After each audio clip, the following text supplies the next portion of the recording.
Cette semaine, à Église en sortie, je reçois Monseigneur Fridolin Ambongo, archevêque coadjuteur de Kinshasa et qui nous parle de l'Église en République démocratique du Congo. On vous présente la chronique des actualités de la rue avec l'abbé Claude Paradis et on parle de la situation sociopolitique en RDC avec le président de la Conférence épiscopale nationale du Congo, Monseigneur Marcel Outembi.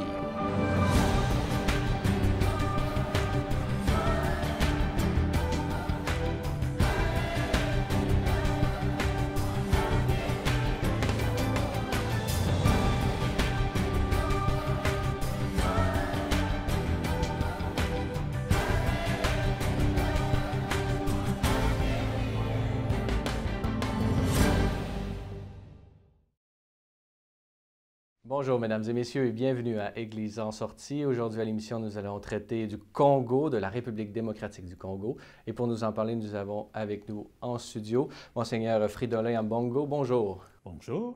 Alors, Monseigneur Ambongo, vous êtes archevêque coadjuteur de Kinshasa depuis vraiment très récemment. Jusqu'à maintenant, vous étiez l'archevêque de Mbanka Bikoro, qui est vraiment l'archevêché, ou disons l'archidiocèse, où vous avez passé le plus grand de votre expérience. Alors, c'est surtout à partir de là, j'imagine, que vous allez pouvoir répondre à nos questions. D'abord, peut-être, si c'est possible, de nous donner un portrait général de l'Église catholique là, en RDC. Pouvez-vous nous décrire cette Église particulière qui est la vôtre? L'Église catholique au Congo, c'est une Église vivante, dynamique, qui est née dans le contexte de la colonisation. Ça, c'est un peu l'histoire. L'Église catholique était déjà venue au Congo dans les années 1500, ce que nous appelons la première évangélisation. Ça a duré 80 ans. Il y a eu même formation de catéchistes, de prêtres et un évêque congolais. Mais après, à cause des difficultés, surtout la malaria, la tuberculose, beaucoup de missionnaires étaient décimés et cette évangélisation s'était arrêtée après 80 ans. La deuxième vague d'évangélisation est arrivée chez nous à la colonisation, quand vous savez que le Congo a été colonisé par la Belgique, ce qu'on appelait le Congo belge.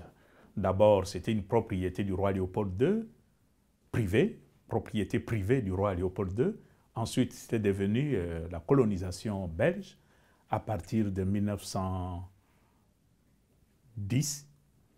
Depuis lors, les Belges sont venus et l'évangélisation s'est faite dans le contexte de mise en valeur du territoire. Ce qui fait que le missionnaire avait la responsabilité de former le Congolais. Donc tous les secteurs de l'éducation, de la santé, tout ça c'était l'Église catholique à l'époque coloniale. De grandes responsabilités sur les épaules de l'Église à ce moment-là. Depuis le début.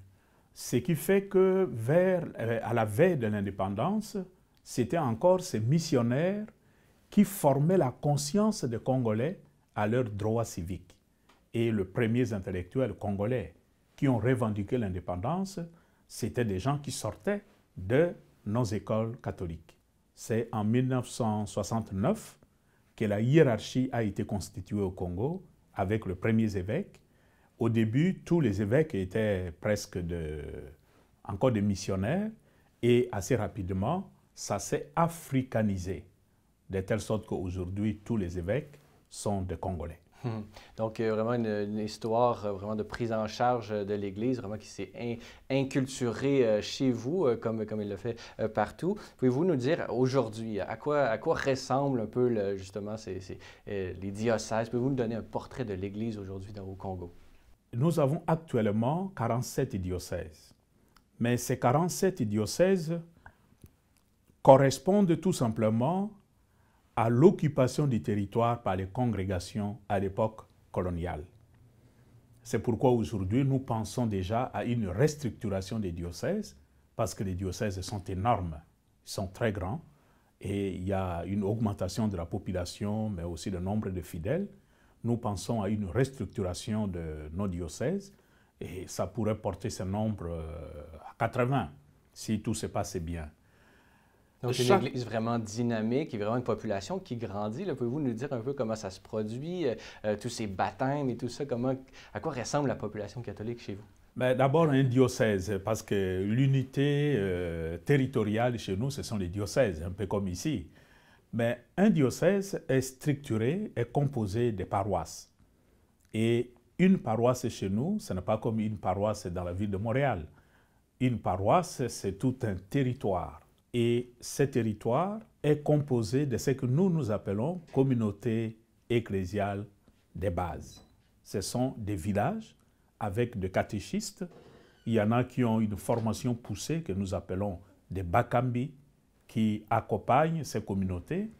En fait, le prêtre, lui, il a un peu comme la fonction d'un évêque. Il sillonne dans ces communautés, parce que le prêtre, nous n'en avons pas beaucoup.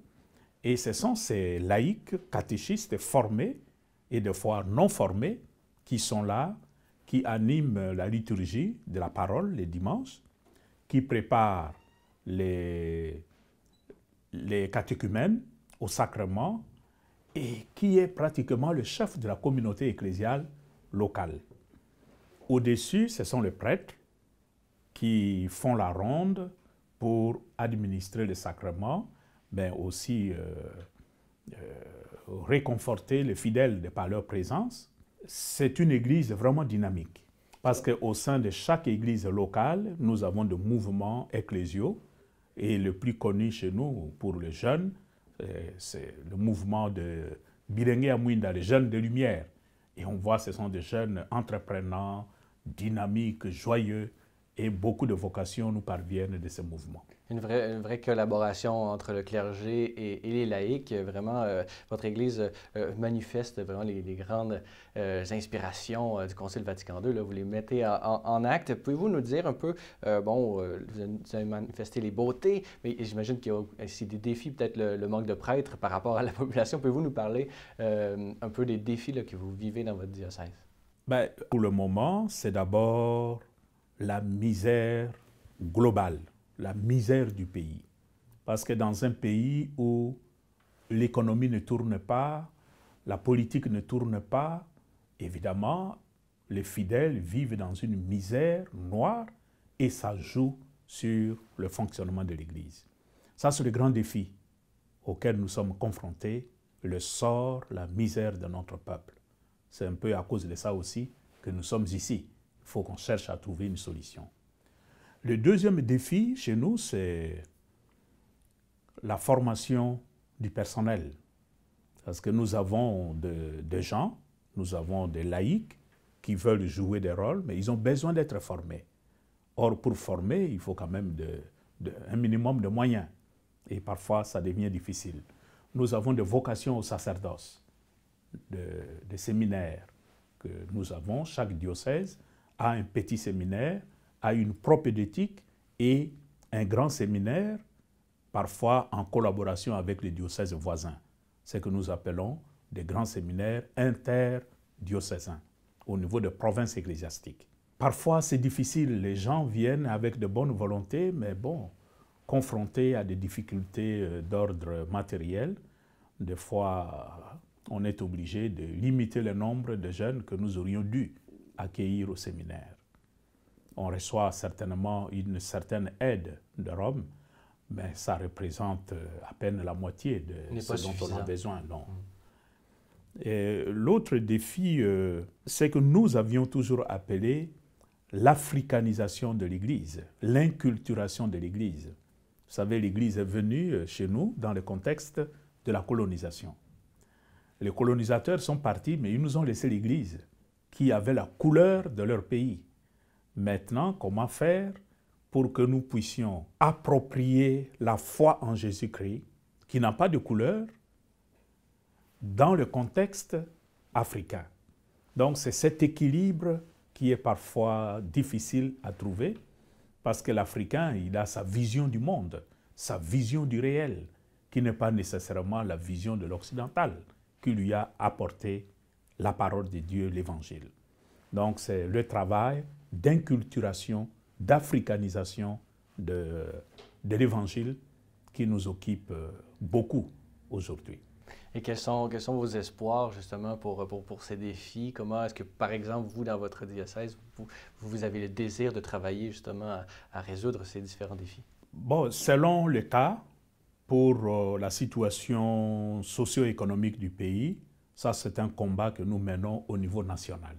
C'est l'Église catholique du Congo qui s'est mise aux côtés de son peuple, un peuple qui souffre et qui l'accompagne de par sa sollicitude pastorale pour aider ce peuple à sortir de sa misère.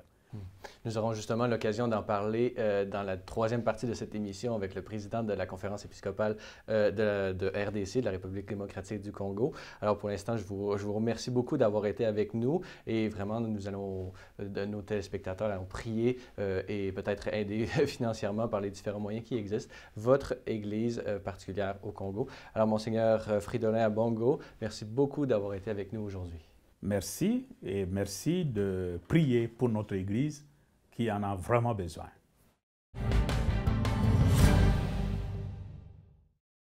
Alors bonjour et bienvenue à cette chronique des gens de la rue. Je suis l'abbé Claude Paradis, fondateur de Notre-Dame de la rue. Aujourd'hui, on va parler un peu de violence, pas de violence physique, mais de violence spirituelle puis de violence psychologique. Je vous donne un exemple en partant. Vous savez qu'à Montréal, on peut mourir de ne pas avoir été aimé. Plusieurs personnes là, qui sont dans la rue me disent ça ou qui décèdent, et c'est exactement ça qu'ils ont vécu. Ou bien ils ont vécu aussi la violence des portes claquées. C'est pas physique, mais c'est vraiment au niveau psychologique. Hein, la violence des portes claquées, ça peut être très, très violent. Et les gens restent marqués, les enfants restent marqués par cette violence aussi. Dans les villes, dans les grosses villes comme Montréal, exemple, les gens meurent seuls dans des endroits où ils sont, sans personne là pour être là à leur côté. Alors c'est une grosse, pour moi, c'est une grosse souffrance aussi. Ceux qui meurent dans la rue, moi je dis souvent qu'ils sont des crucifiés sur le trottoir et c'est une autre violence. Même s'ils ont, disons qu'ils sont morts d'une surconsommation ou qu'ils n'ont pas été, ça n'a pas été une mort physique, mais c'est vraiment une mort là, spirituelle et psychologique. Alors il y a tout ce phénomène-là aussi. Des gens qui sont crucifiés sur le trottoir. Je vois des jeunes qui ont tenté à leur vie. On voit les coupures sur leurs poignets. Et quand je les vois, ça me dit que c'est les mêmes traces que Jésus qu'il a à ses poignets. Pour moi, c'est un peu la même chose. C'est violent, hein? Ils ont tenté à leur vie. Ils ont pris différents moyens. Alors, c'est une autre violence, vraiment, qu'on peut vivre, que je vis dans la rue là, avec ces gens-là. Tous ceux qui ont attenté à leur vie.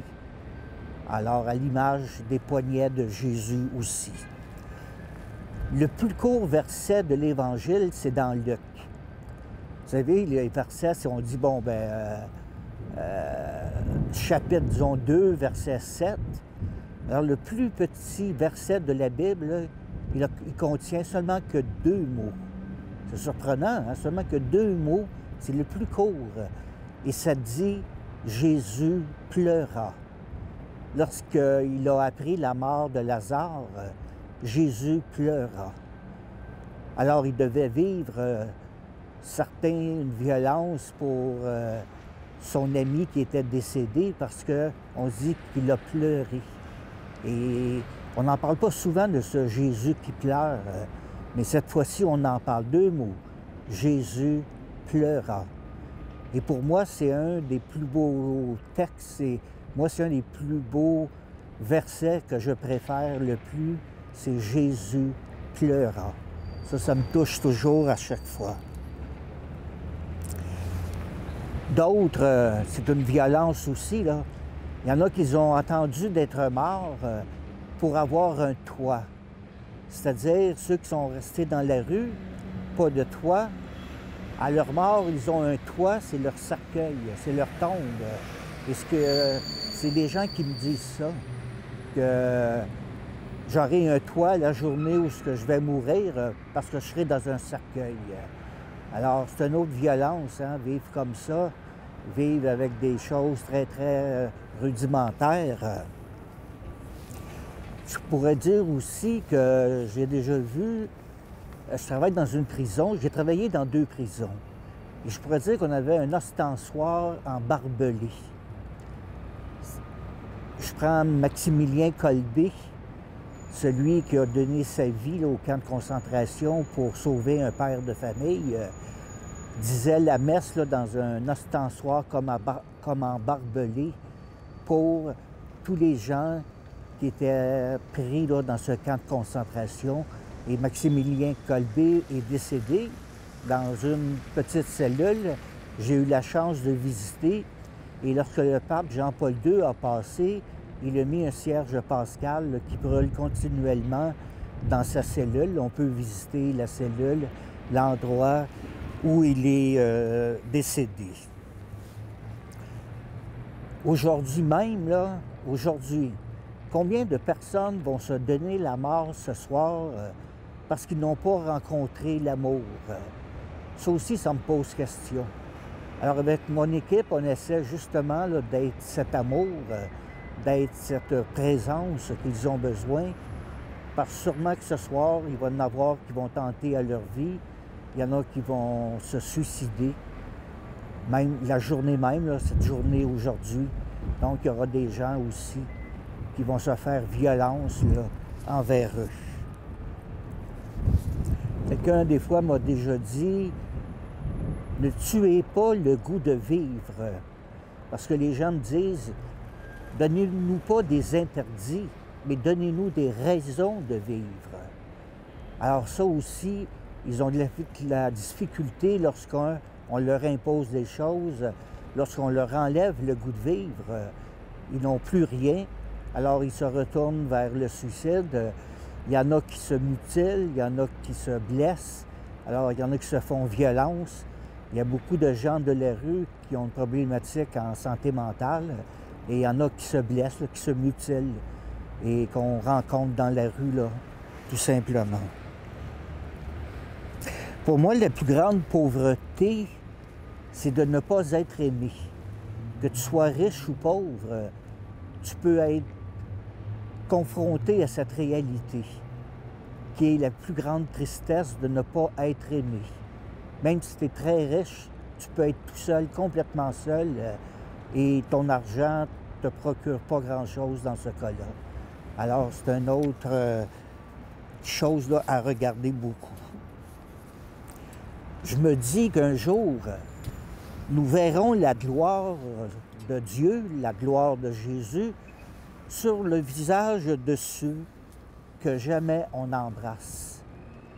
Ça arrive souvent, hein? On pourrait embrasser des gens, pas embrasser comme tels, là, mais dans notre tête, dans notre cœur, les embrasser.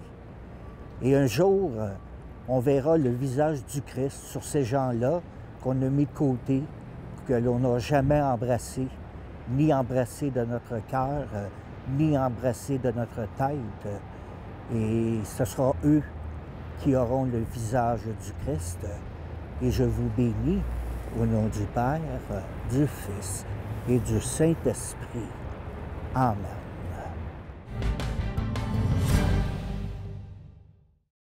Dans cette troisième partie d'émission, nous allons poursuivre sur ce thème de la République démocratique du Congo et de l'Église qui s'y trouve. Et pour nous en parler, nous avons avec nous en studio Monseigneur Marcel Outembi. Bonjour. Bonjour.